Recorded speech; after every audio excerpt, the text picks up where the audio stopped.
Coach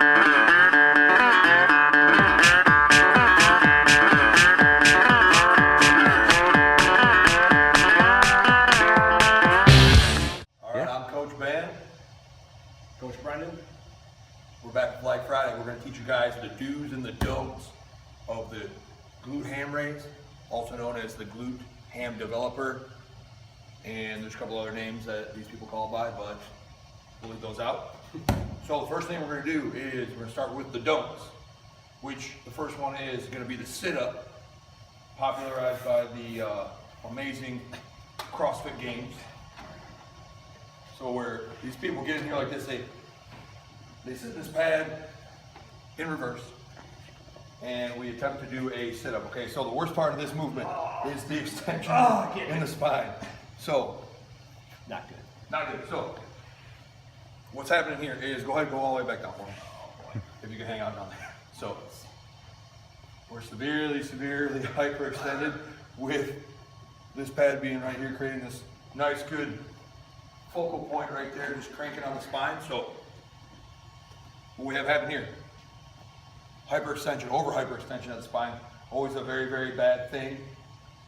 This movement, being in this kind of overly stretched position, you're really not going to get a lot of abdominal innervation and abdominal activity going on.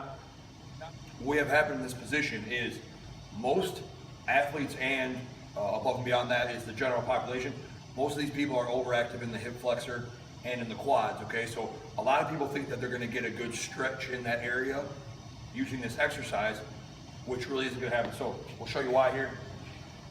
He's gonna go to the bottom of this range of motion. Now, you'll notice the angle doesn't really change at the hip here, and so we're slightly bent here. The angle doesn't change at the hip, so all we're gonna do is kind of increase this motion, this range of motion in the lumbar spine here, and we're just gonna crank on all kinds of stuff in the spine. Not very good. Now you see kind of how he had to get up there. We'll get a little bit of abdominal activation until we get to about that, what would we say, about 30 degrees of our trunk flexion, and then the hip flexor starts to take over. So we're gonna start to fire up an already overactive muscle that we would like to turn on.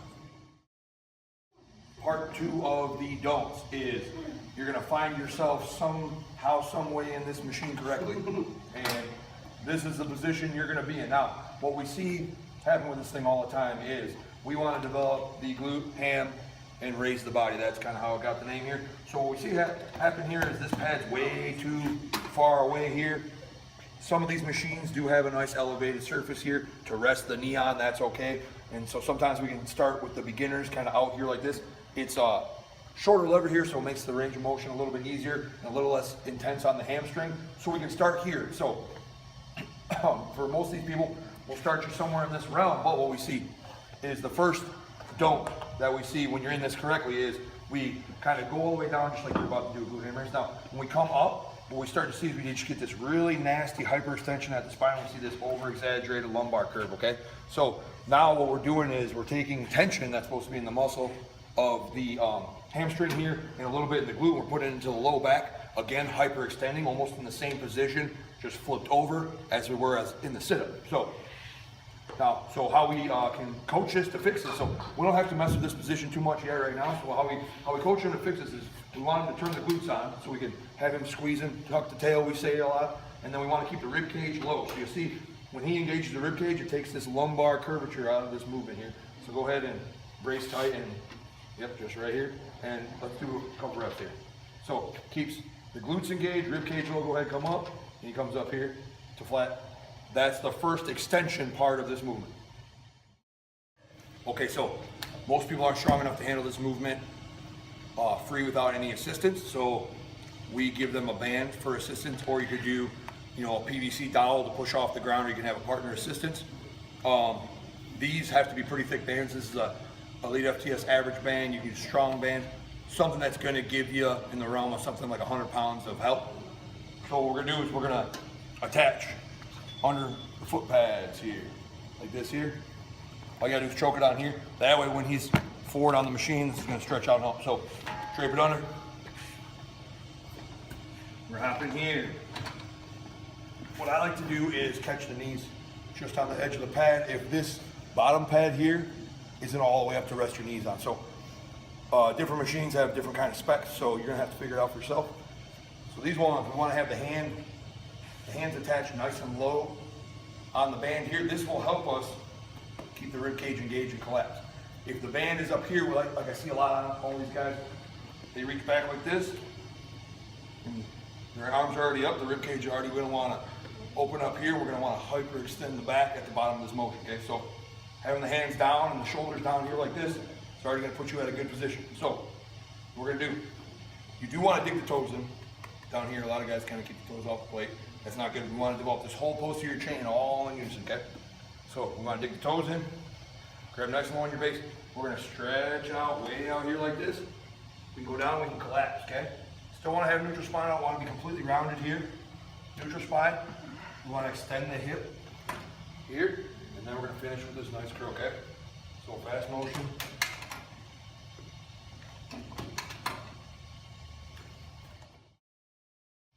A good protocol that we use is we take a standard band that's going to allow them to get somewhere in the realm of 15 to 20 reps. We want to do high repetition with this to build a little muscle stabilization in the hamstring. And so 15 to 20 reps at this band, once they can complete anywhere from 3 to 4 sets, and that gets pretty easy for them, we can drop the band down. So we like to do it systematically. Take a big thick band like this, they master this band, we switch them to a band like this, a little bit less help here, and then final stage would be to switch them to a smaller style. This is kind of like a monster mini band that you guys can find at Westside or Elite FTS, something like that. Once we master this 15 to 20 reps about across 4 sets, then we can start to try to get in the realm of going full range with no help. Once you get there, you'll probably only be able to start with about 5 or 6 reps. It's going to be super intense on the hamstrings. It gets down to the calf as well. Takes that whole posterior chain. This is amazing for the deadlift, all strength training sports. This mimics the action at the hip and the knee when we're running. All kinds of good stuff out of this machine. You have to use it correctly. If we're overarching the spine, we're going to create really nasty mechanics, and we're going to open up the rib cage, which is a very bad pattern we don't want to see out of anybody. So, yeah, that's